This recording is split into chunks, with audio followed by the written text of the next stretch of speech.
Good morning. আজ হচ্ছে Sunday. তো তার জন্য দেখো আমি এখানে খানিকটা পরিমাণ চাল ভিজিয়ে রেখেছি, এদিকে হাঁড়িতে জল চাপিয়ে দিয়েছি। প্লিজ আজকের ব্লগটি পাশে থাকবে এবং দেখবে। তারপর বরমশাই নিয়ে এসেছে মাটন, তো এটা এখন ধোয়ার পালা। কিন্তু এদিকে সমস্ত কিছু কেটে ধুয়ে রেখেছি সুন্দর করে, এখন শুধু মাটনটা ধুয়ে নেব। এখানে লঙ্কা, পেঁয়াজ, আদা, রসুন সমস্ত। আমার মাংস ধোয়া কমপ্লিট।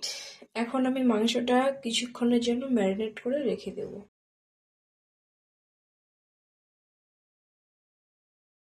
আমি এখানে আলুগুলো লাল লাল করে ভেজে নিয়েছি। এবার গোটা জিরে দিয়ে দেব।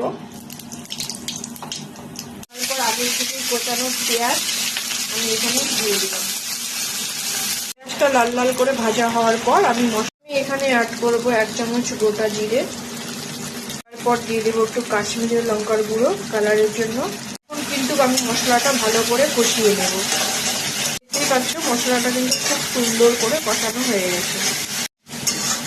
তো দেখো মশলাটা খুব সুন্দর কালার এসছে সত্যি। আমি দিয়ে দেবো ম্যারিনেট করা মাংস। আমার মশলা কষানো কমপ্লিট। পর আমি কিন্তু কোচানো পেঁয়াজ আর গোটা রসুন দিয়ে দেবো।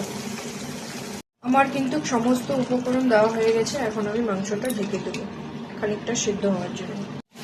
আমার মাংস কিন্তু সুন্দর কষানো হচ্ছে, দেখতেই পাচ্ছ খুব সুন্দর কালার এসছে, মাংসগুলো খুব সুন্দর।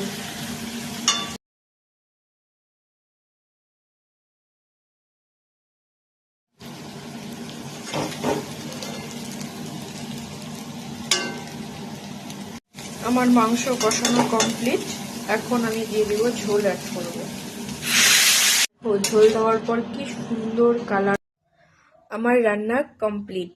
দেখো সর্বশেষে এই পর্যায়ে এসেছি। কি দারুণ না হয়েছে কালারটা, সত্যি লোভনীয়, অসাধারণ। এখন খাওয়ার পর রিভিউ দেবো।